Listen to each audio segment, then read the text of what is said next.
And with that, I would like to, my intent is to point out that climate breakdown as a term to me describes both the sense of the physical climate changing and in many ways becoming getting to a point where it's more difficult for humans in many ways, and also that the because of the scale of the problem, the tools that we have are just simply incommensurate with the challenge.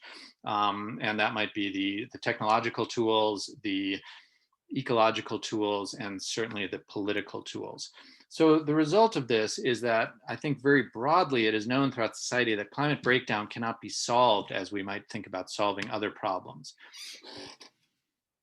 This leads us to all sorts of other more or other easier narratives. And so really the way I think about climate breakdown as a societal story is that it's a very difficult story to face squarely. If we really look honestly at the future 10 or 20 years out, what we see, I think, is a very deeply scary, frightening situation and a seeming inevitability of ending up there. That's a terrifying thought. And so the result of that is that there are lots of off ramps that we can take for that narrative off ramps that we can take to avoid having to face the full magnitude of this problem. And certainly the most well-known and obvious of those is just outright denial that climate change is happening. This fortunately has been a diminishing narrative in recent years, but certainly speaking from a US perspective, it remains a perspective that is highly overrepresented in our political system. And I think you all know about that. And denial can of course go all the way over to outright conspiracy thinking. And it is well known among narrative scholars that conspiracy thinking is an effort at finding a coherent narrative, even for those outside the narrative, it really doesn't make any sense at all. And we see a lot of evidence of this, of course, in the coronavirus situation. Other off-ramp narratives, we might label one techno-optimism, that we can figure this out. Rex Tillerson, our former Secretary of State and head of ExxonMobil, said that climate change is an engineering problem, and we can solve it like we solve other engineering problems with money and ingenuity and innovation and so on, and the profit motive. But there's lots of evidence that it is in fact going to be very difficult to climb out of the climate breakdown problem with wind turbines and electric cars and all the rest of that, to say nothing of geoengineering.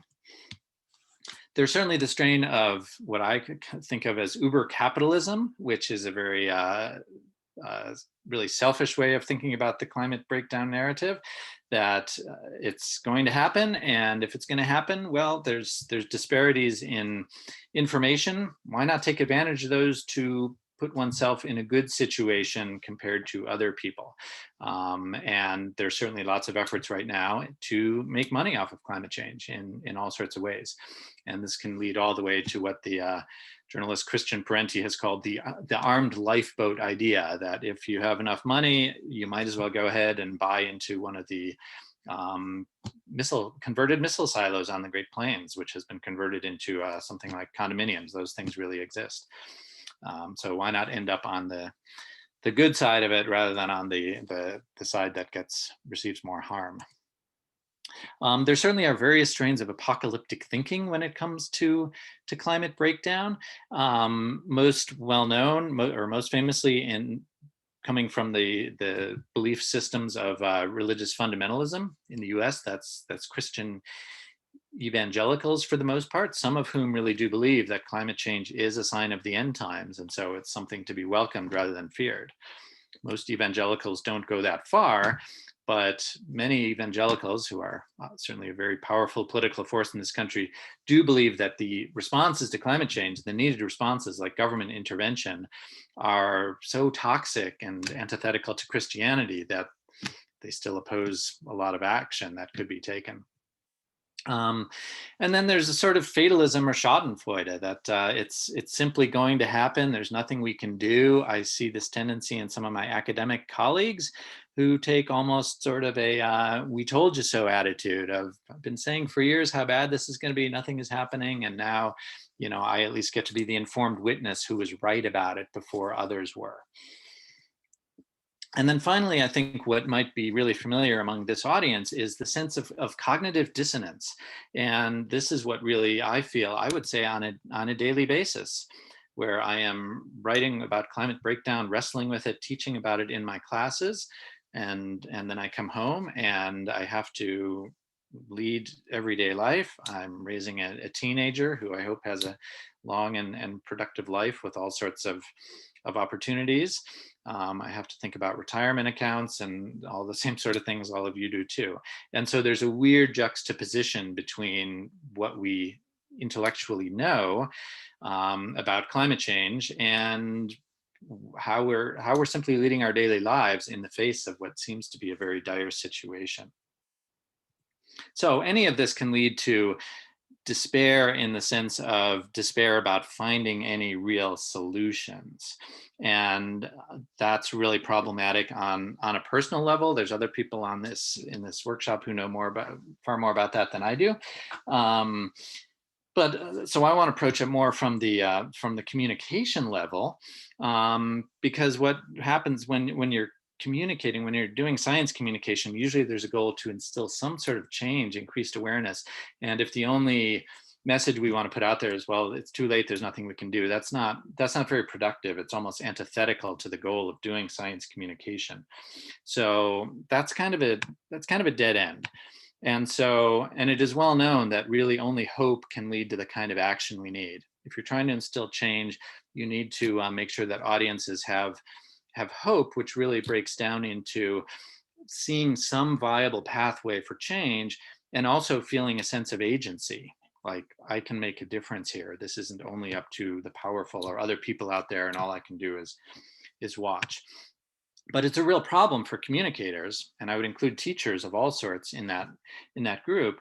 Um, if we're looking to preach hope, how can we do that from a position of belief, or without being Pollyannish? Because if I'm preaching hope and not feeling it, that's another dissonance that feels bad to me and doesn't seem responsible at all.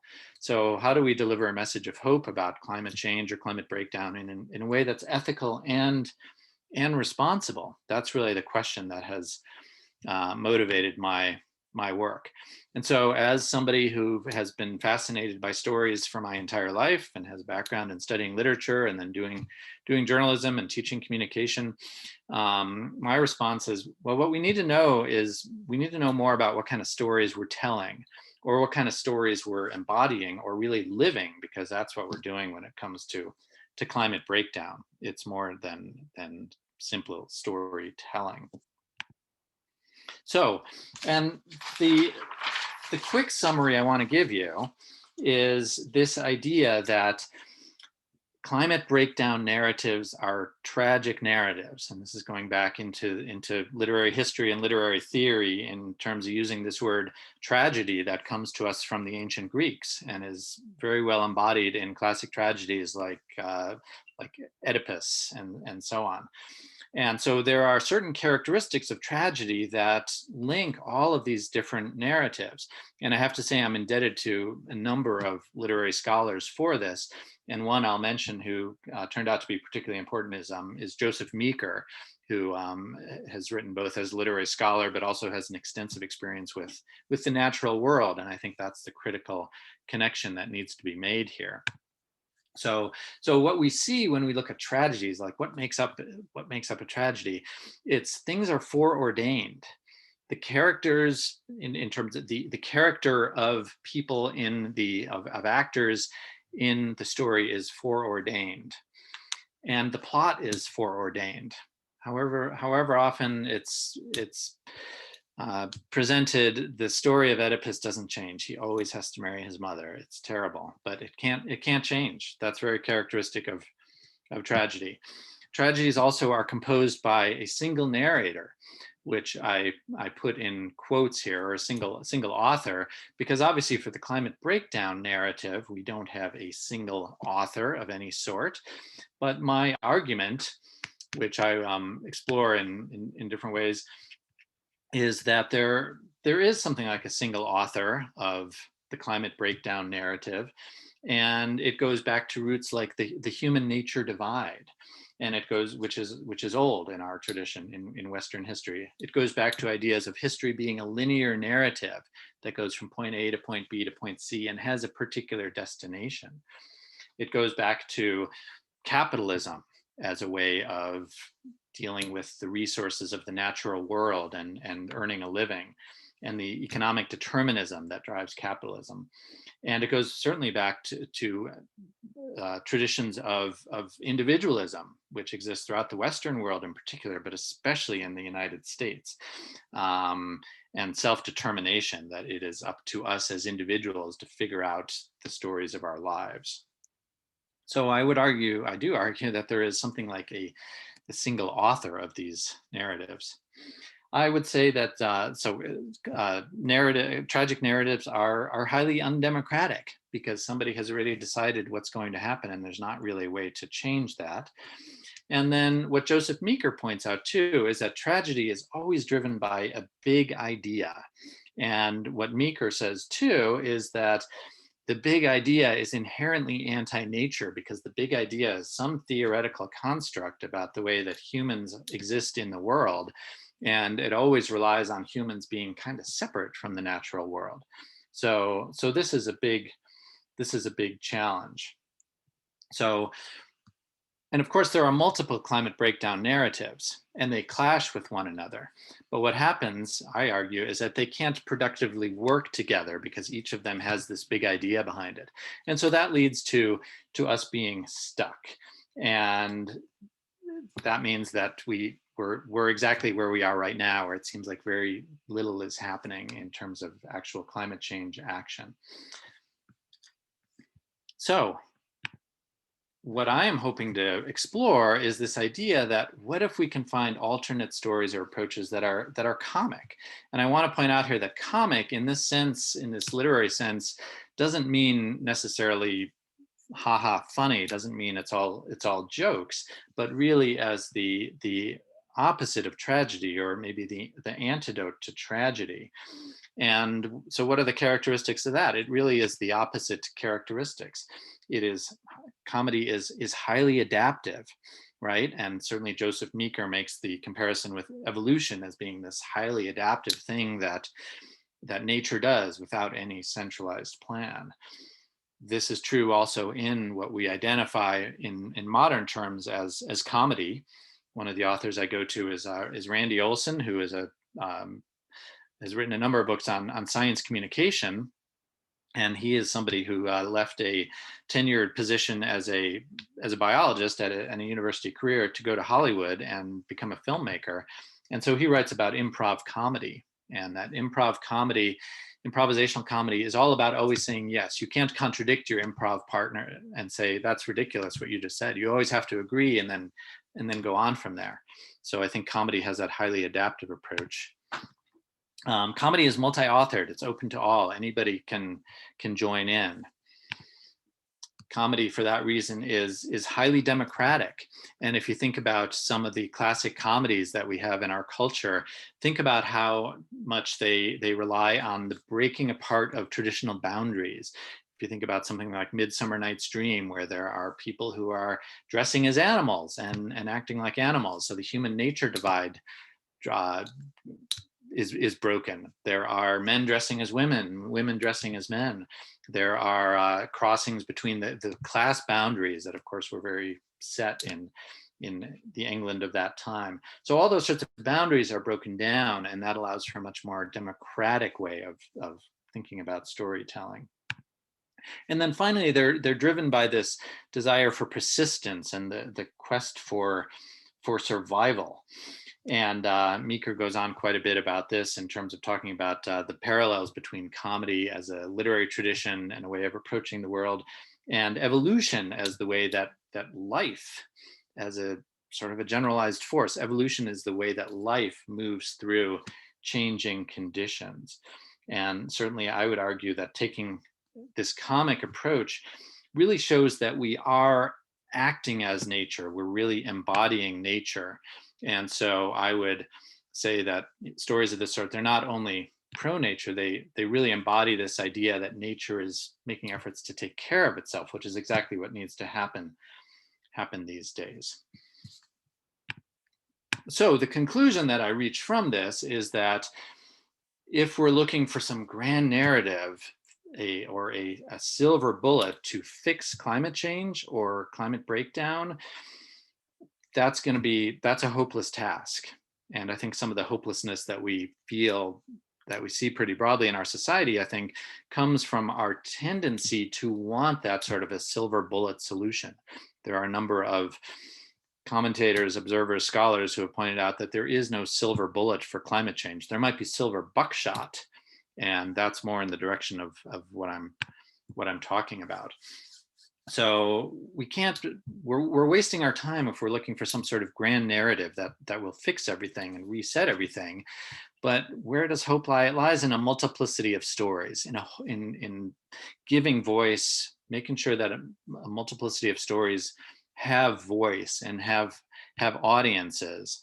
Because what that does is that opens us to new directions that we can't yet see. And I think that's a really critical point here, when we're in a situation where it's clear that existing political structures cannot bend enough, as far as we can see now, to do the things that need to be done to deal with climate change. And of course, I'm talking now in a country that for almost a month now has had a new presidential leadership, which is much more open to working on climate change than any previous ones. It has prioritized it much more. Those are all really good signs. But even with that, the boundaries of what are politically possible in this country fall far short of what climate scientists say that we need to do. And so that's a disjunct that we really need to deal with. So what I would like to do then is to end with some questions, and we'll now break into some groups to talk about this and do some brainstorming. And so really what I want to do is propose this comic framework as a way to think about possible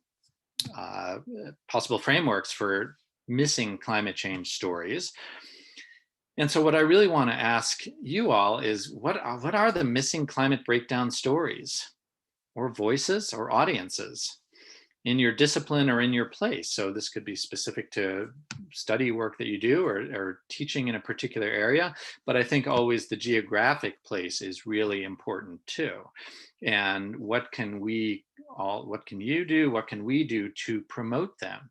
I think as academics, we, it's easy to feel we don't have the power of people in high government positions or in positions of power in business or so on, but we do have privilege, and we do have power in the sense of disseminating stories, whether that means being in a classroom with students and thinking about the ways in which we're framing information, or thinking about the ways in which we can bring guest speakers into our classrooms, which in my history as a teacher have generally been, quote, the experts, the people who have a PhD or an MFA or some other sort of credential. And I've started thinking, well, maybe those aren't the people I should most be bringing into the classroom. Maybe it's the people who don't have a voice at all.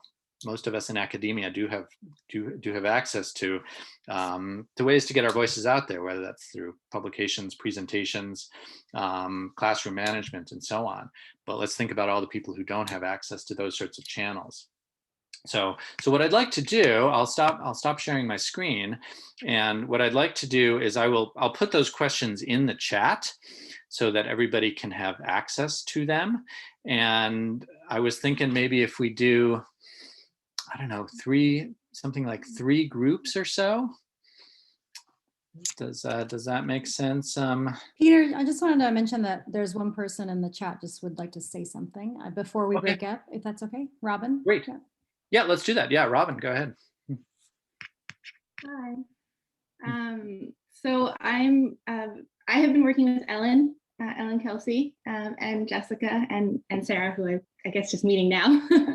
Hi, to try to put together this existential toolkit into a website. I'm a master's student here in British Columbia. I live in Victoria.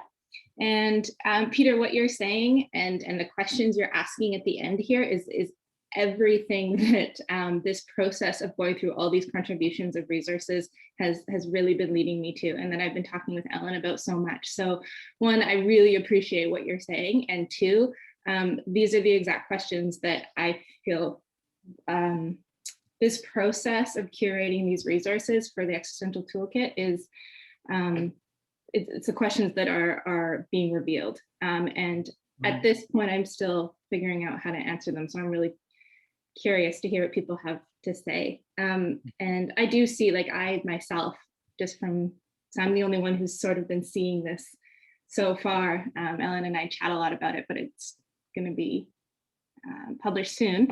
But because it's just been me so far, what I see as areas that really, I think, need voice or need more space, really fall into, and I thematically organize things into the categories of justice and of intersectionality, to do with migration, to do with food security, to do with some of those sort of stickier areas that we haven't been talking about for a really long time.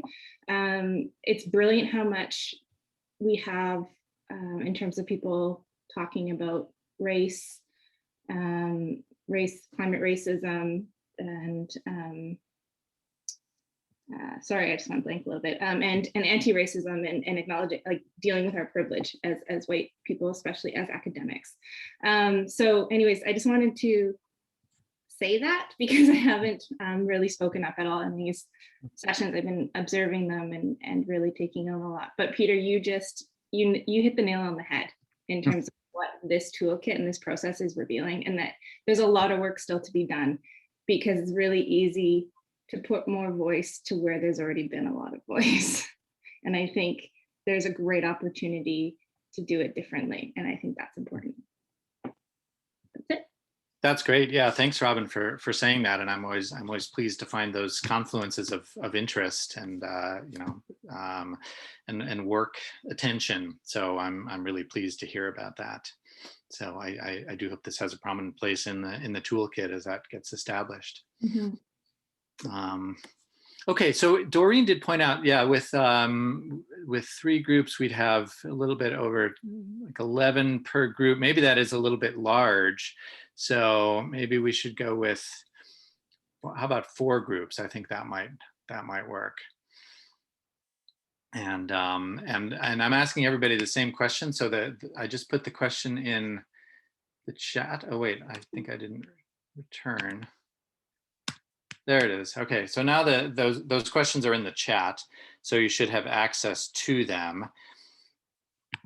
And I think we can. So I'll create 4 breakout rooms, and you'll be randomly assigned. And I think what we'll do is maybe we'll spend about like 15 minutes or so in those groups, just thinking about those questions, and then maybe we can get back together again at the end of that time. So I will, I'll send you off now.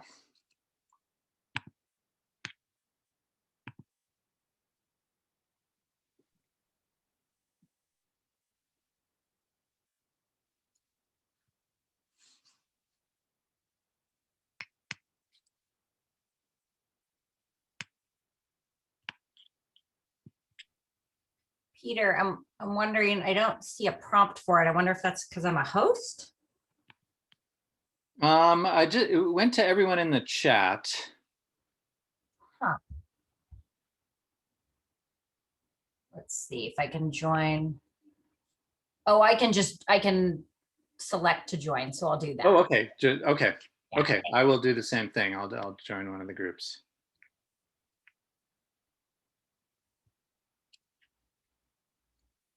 I might hop into 4.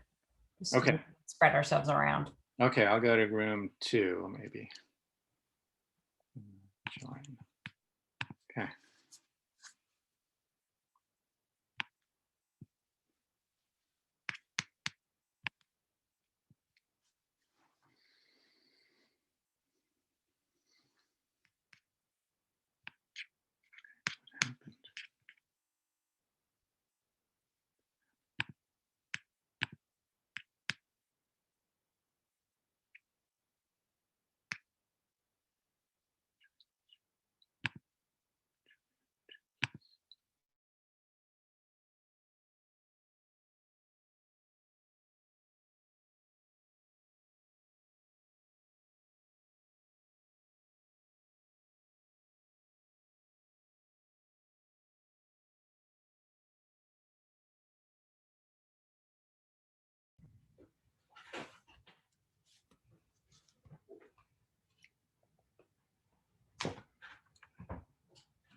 Looks like I in error exited my session immediately. Okay. I was trying to post something to chat and here I came back instead. Oops, I think I left my group. I like aborted the mission really fast. I was like, oh, Yeah, gotta go back. And then they were in the middle of talking. So I feel bad. Hi, Heidi. That's your face. Nice to see you. Hi. It's good to see these faces attached to these names. My goodness. Yeah. I'm still working on my proposal for the book. That reminds me, Peter, I don't know if it's the right time to do it before you start back up again, but I want to make sure I say something because I got my technology issues earlier about the book proposal versus the website, and make sure I'm announcing that and clarifying that. So whenever you think that's appropriate, Peter. I think it would probably make sense to do that first because we're getting close to the end time here. So Okay, why don't you go ahead and do that first? Okay. All right. So everybody's coming back right now. And before we reconvene, I just want to make a quick logistical announcement about some of you may be aware that Jen Atkinson and I are co-editing and have a call for papers for proposals for an existential toolkit for climate justice educators edited book collection, that the deadline for which is March 1st. And you can find that information, and we actually are using a Google Forms survey. And if you can't use Google, please let us know. We'll have you submit some other direction. But it's on our Existential Toolkit website. So Sarah, it's Survey Monkey. So that should get around that gets around. That's right. Right. Sorry, Jen. We did talk about that already. And that's there have been some questions about what's the difference between that book collection versus the website that Robin was just speaking about earlier. And there is the possibility that if you submitted something for the website, you can also submit to the book collection. But when we first came up with this idea for the Rachel Carson Center, which was the initial impetus of this Existential Toolkit for Climate Educators thing, we had so many submissions that were really like robust essays or that we couldn't include for some reason in the workshop. And we really wanted to have an opportunity for people who want to actually publish in a book form to have that chance to do that. So the website is open access, easy, free, online. It's a different medium than a book. And so some things might be in both places, but it's sort of up to you how you want to, what kind of format you need to have your work in. So if there's any questions about that, we could take it into chat, but I don't want to take up any more time talking about that right now, if that's okay. I want Peter to have his culminating gathering here. Okay, yeah, it's hard to know how to culminate because just in the one breakout room that I was in, there were so many good ideas that came up that, the main feeling I have is impatience that we only have we have so little time together.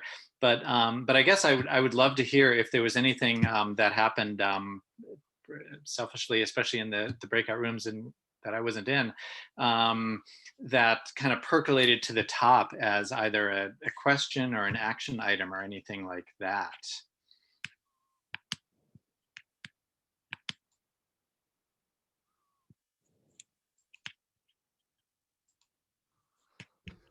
Someone in our group pointed to the work of, I'm forgetting the last name, Max Boykoff, who does stand-up comedy on climate change, if I understood what was being said. And Claude, you can correct me if I have this wrong. And I think, stand-up comedy is a great medium in, we'll say, North America for thinking through race. Why not climate? Yeah, I think that's in Colorado. Max Boykoff, I think, is at University of Colorado, and I think they have done some sort of like stand-up climate cafes or cabarets, or I'm not quite sure what term they use for that, where students, and maybe it's beyond students, go and try to present about climate change in a stand-up comedy way, and it sounds like a really intriguing experiment.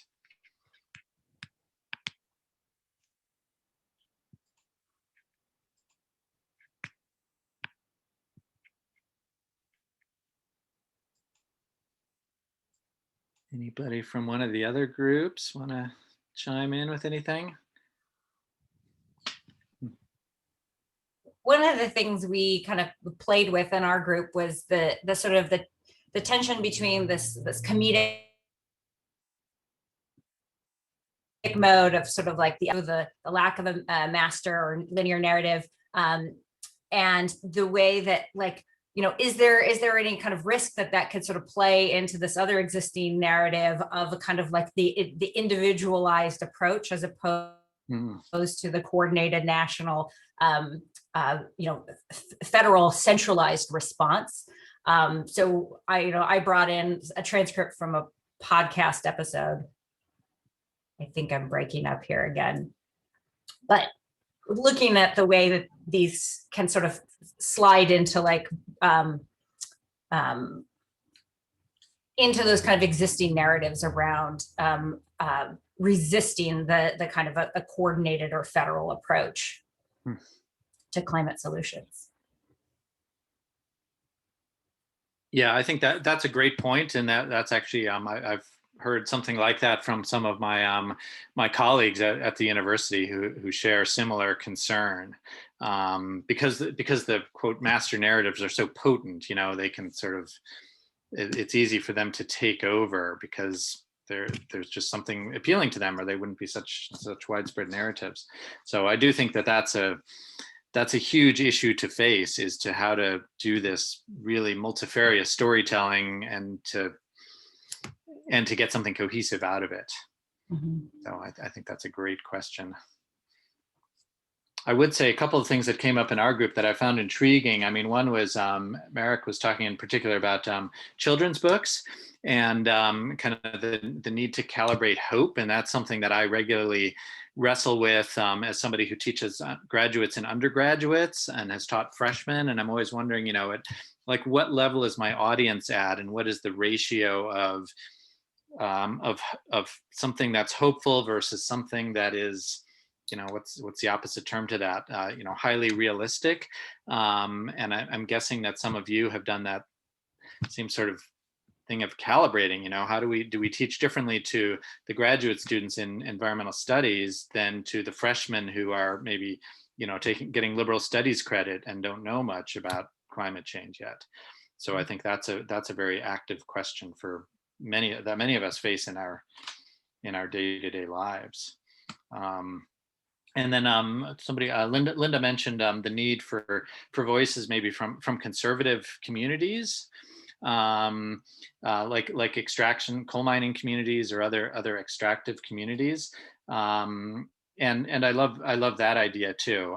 You know, what can we do to either to bring those people into campus, or to create opportunities for entirely different sorts of storytelling that, you know, isn't campus focused, because we're really good at that.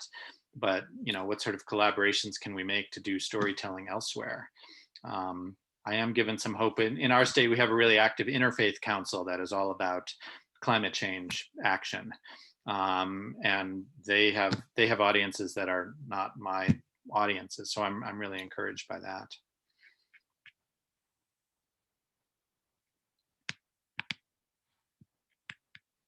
So I think one of the things I wanted to add to this conversation, it came up in our group for sure.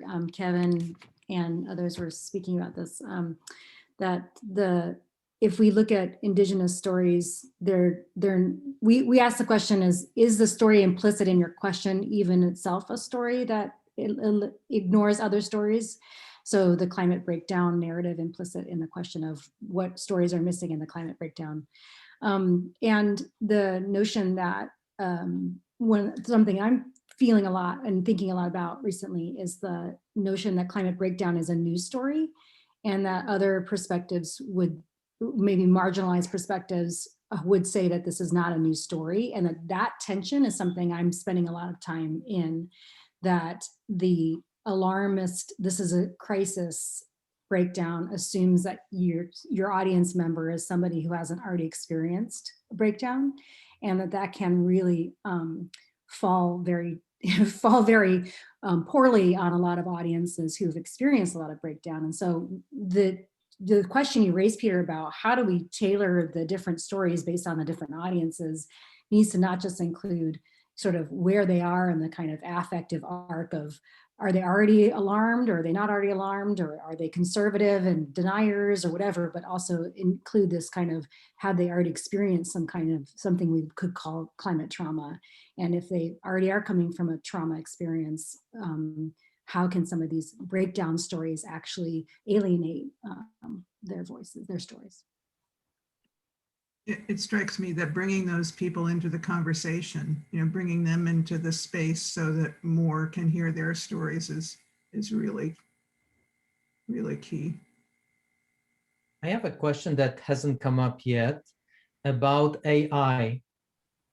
Peter, do you consider AI in your book at all? Like you mentioned at the end of this chapter, you shared with us these 4 factors that will be spaces for negotiation and new opportunities. You never mentioned AI. Is there anything about AI that you found? Yes. Okay, that's fine. Because I've been reading Bostrom, I've been reading Harari, I've been reading a couple of folks who talk about this exponential growth of artificial intelligence. And interestingly, James Lovelock, when he published the book Novacene a few years back, which is probably his last book, and he's 106 for Pete's sake.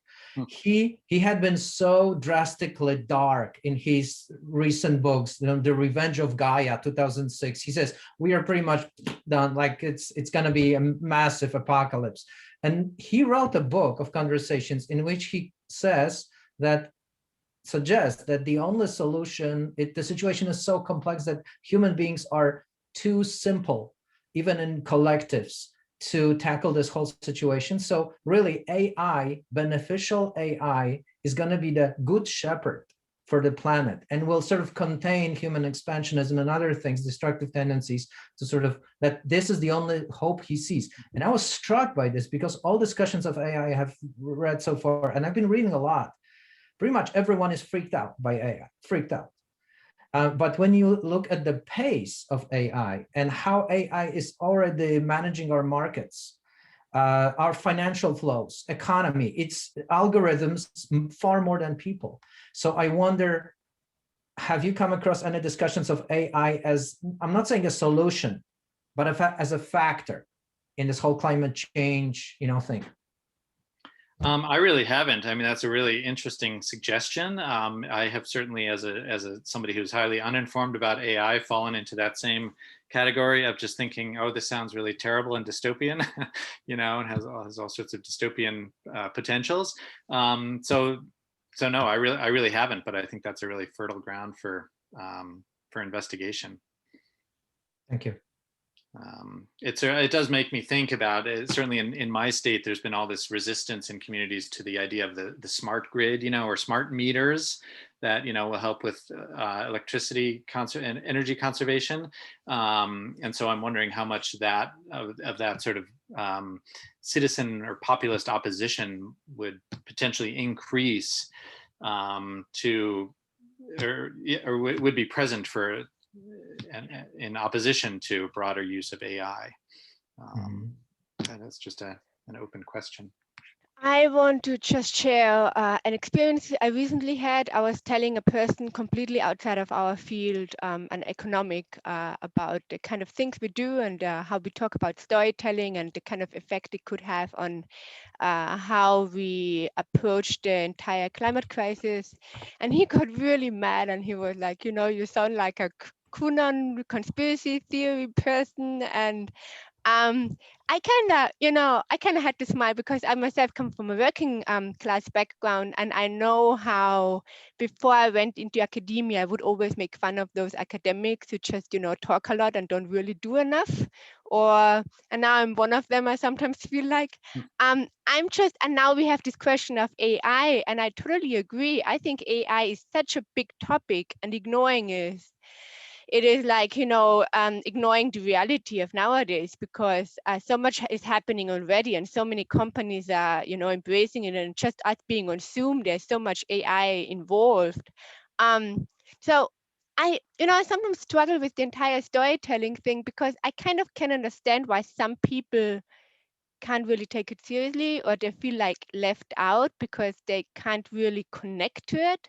So I'm wondering how you can change or rename, or I don't know what, the storytelling concept, so people can, outside of our bubble, so to say, can resonate more with it. I don't know. That's just the experience I had. It's a little discouraging, but I'm just wondering if anybody else can relate to that or sees my point.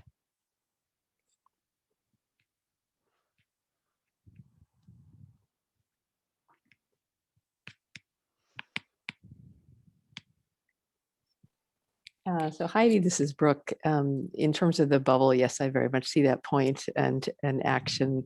So it's really wonderful to be in this group of people who clearly are big thinkers and big on action. But to that point of accessibility, I think one of the things that I've been thinking about a lot lately is vocabulary and choices in vocabulary, and making the vocabulary as accessible to everyone as possible. So I mentioned this in our small group. One is, so for instance, the term agency. So I did for 25 years, did national and state environment and public health policy. And it wasn't until I was almost 50 that I ended up at the Harvard Kennedy School. And that was the first, I'd done strategy and organizing action my entire professional life. I had never heard anyone use the word agency until I got to the Harvard Kennedy School. And I was like, what are they talking about? So I can tell you that outside of the academic arena, the word agency is not a useful term. Something like action confidence or something like that, anything, empowerment, anything that a normal person would say, I would very much encourage. And then similar to that in terms of an agency, if you say agency to a normal person, they think you're talking about a government agency. So it's just very confusing. And all the other concept I wanted to bring up was this idea of anchoring. And so in behavioral insights, you know, when we start with sort of any negative story, right, it anchors us in a fight or flight response and being less receptive and being less able to be innovative and generative. So even the term, for instance, Peter, climate breakdown. So my immediate physical response is one of tension and shutting down. And that might be fine. But if your point is to come up with a book about story that helps people move forward and be more receptive, I would just offer that physical reaction to you as something to consider. So I typically say climate change. I mean, I argued 15 years ago, climate change was a stupid thing to say because of course the climate changes. So I have typically suggested climate instability if one doesn't want to say climate change, because instability is a little unnerving, but it doesn't necessarily have to make you shut your nervous system down. That can be more to another comment that was made about initiation and change and uncertainty, but not necessarily cataclysmic. So. Right. Yeah, it's an excellent point. We do need to be really mindful about all those sorts of verbal choices. I just want to speak to. Oh, sorry. Who? Okay. You, Paul? I just one follow up on what Brooke said about the importance of words. I recently did a poll with my graduate students about climate change literacy. And I asked them, how climate literate do you consider yourself to be? And they all signed up to a course on climate change literacy and youth activism. So they were like kind of like, well, somewhat in the know. And most of the students said that they consider themselves very climate literate or fully climate literate. And then at some point down in the questionnaire, I included 7 randomly chosen terms from conversations about climate change. And it turns out that pretty much like the average was maybe that students were aware of 1 concept out of 7. So ecocide, have you ever heard this term ecocide? But no. Or some people would say, and one option was, okay, I heard this term, but I wouldn't be able to explain it. And so I don't know how to use it, you know? And the third option was, I never heard this term. This is a completely new word. you know, so carbon budget, like, no, you know, and all kinds of terms. And still people, you know, and these are graduate students, for Pete's sake, and they consider themselves highly climate literate. So climate illiteracy in our society is the most renewable power we could ever need. Like, it's freakingly unbelievable how climate illiteracy, so on top of all of our cognitive biases, on top of ignorance, on top of ideology, on top of everything else, like illiteracy, this basic illiteracy, not knowing terms, carbon footprint, like, no, never heard of it.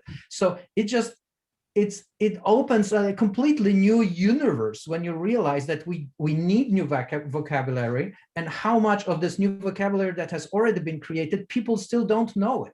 And these are key terms to use. Like, there's the terms to use for using a computer. Like, there are terms for you know, anything else in modern or industrial civilization. So people have zero knowledge of these terms.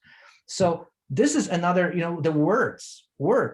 And this Ecotopian lexicon that was published last year, I think, an Ecotopian lexicon, was one of the attempts to come up with a whole book about new words that we could use to talk about where we are.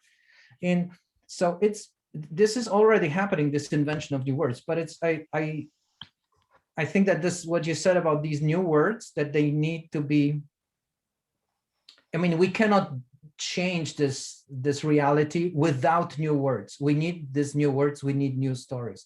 And we part of our job as humanists, I guess, is just to share this knowledge and make people aware that, okay, here's this concept for you. You didn't like, you know, ambiguous grief. Like, most people have never heard this term, but once they hear it, they know, oh, that's exactly what I was, you know, dealing with. So, can I jump in, Merrick? Has anybody read Glenn Albrecht's new book, Earth Emotions, where he comes up with a lot of new words?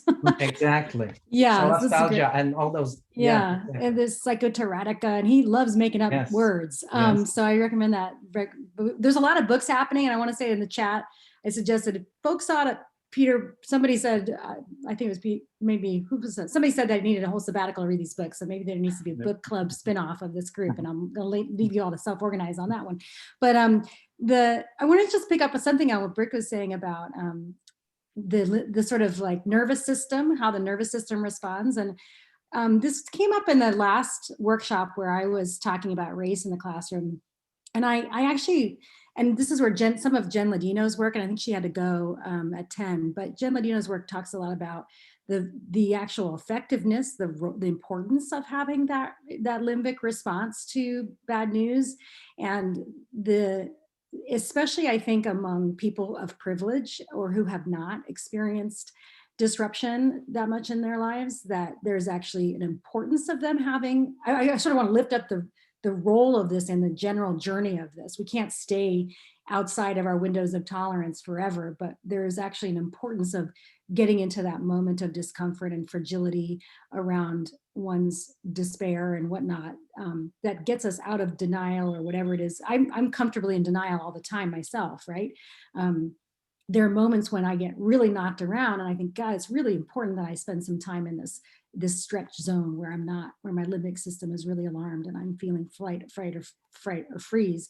And I think there's a role to play in it. Jen Ladino's work on this is super exciting. I hope she I don't know what her current status is on publishing on it, but there's a role for anger, fear, you know, those sort of things, which in my book, I actually say is not a good thing. So in my book, I argue with Brooke, I say, we can't be in that state all the time because it actually generates bad decisions.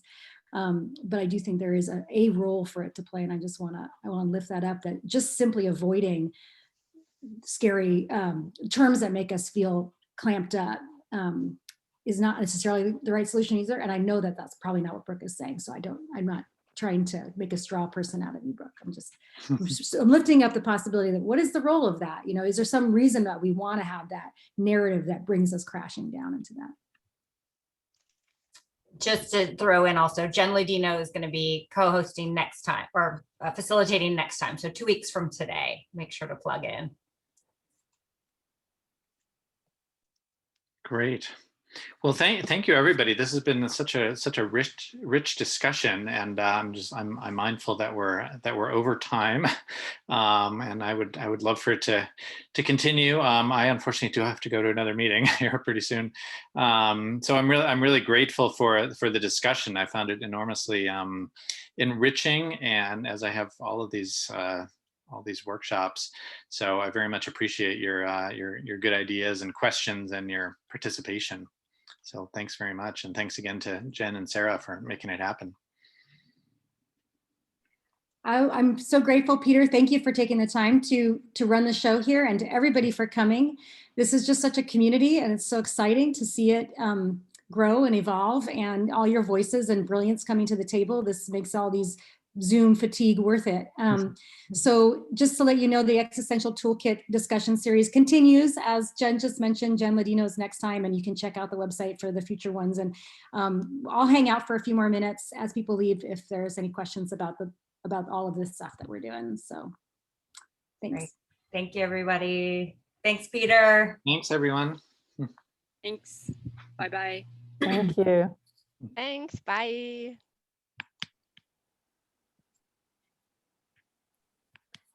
Hey, Sarah, I'll throw out a question to you. This is Brooke. Hey, Brooke. Yes, I totally agree. I'm very committed to the embodiment and the feeling of sort of all, and I don't think grief or anger or any of those things are, quote, bad at all. I'm sure you don't. I wasn't trying to suggest. No, I know. And so I'm sort of leading this up to, but I sort of come from that assumption, and I think in this group, it's easy to sort of jump ahead a few steps in one's comments, because I know everyone here will sort of have an assumption about intention, good intention, etc. But I did have an experience at a university in Florida when I was speaking that I realized I needed to sort of walk it back and provide more of that context, because, oh, you moved over now. Like, where'd you go? Peter was just leaving, so we were all saying bye to Peter, and so we're shifting around. But so I think your point is important in that, I think it's important that it doesn't come across, for instance, when next week's speaker speaks, right? To me, it would be helpful to her to learn how to talk about, and she probably already does this, but the importance of grief and its place, as well as how to be able to hold that while moving into action or getting some ease from that. Because what I'm really talking about is that high anxiety state all the time. Yeah, I agree. It's not physically sustainable or mentally sustainable, and it doesn't help anybody. And for young people, that's where they're at most of the time. Yeah, right. And that's why I wrote my book. Yeah. It's like, you got to get out of that. I can tell you, as a climate activist, I've been in that since I was about 7. Yeah. And it was, so literally 50 years. So it has been really only in the last few that I have started to shift my level of responsibility, my feeling of responsibility and urgency to have a little bit more balance. And it takes sometimes it takes age and wisdom, doesn't it? I sometimes wish I could just give that to young people, or fatigue. Brush your teeth, or fatigue, right? or breakdown. Is that what you said, Claude? I'm sorry, I heard you say brush your teeth, and that makes I said fatigue. Fatigue. Could have brush your teeth too. Exhaustion. It all comes down to brushing your teeth. It really does.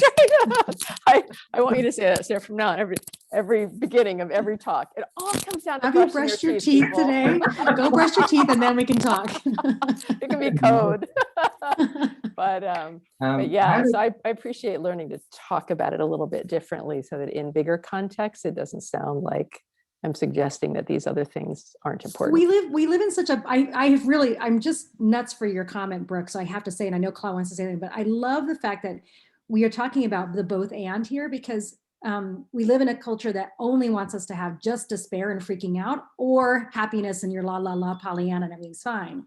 And to me, you cannot really authentically do either one without being focused on the other one.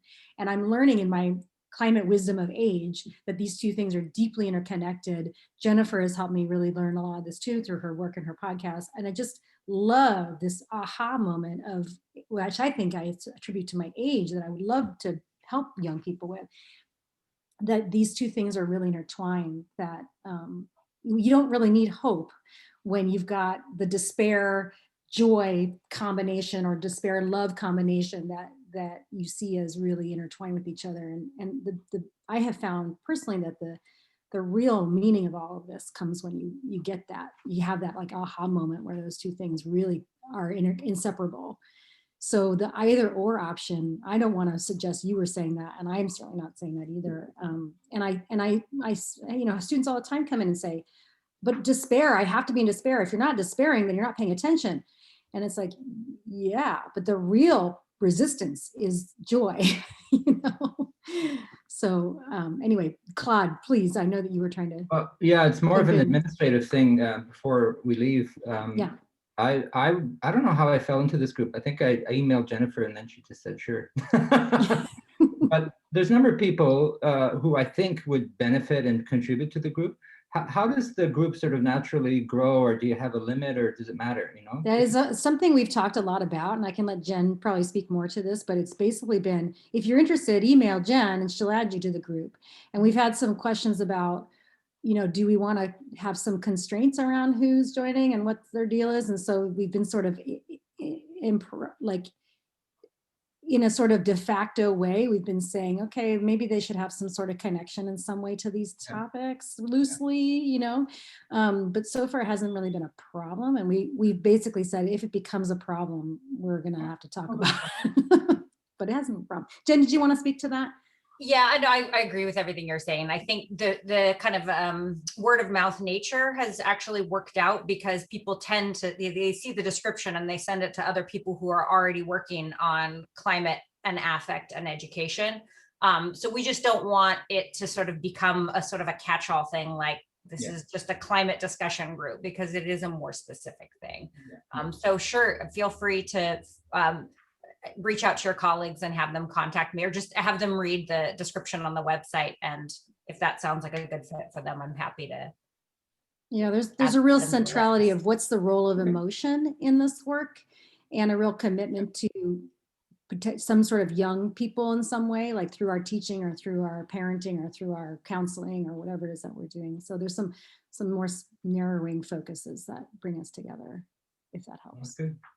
All right. Bonne journée, mesdames. See you next time. Thank you, Claude. Yeah. Anyone willing to hang on for a minute? Might I ask a question? Please, Linda, that's what I offered for sure. Thank you. Yeah.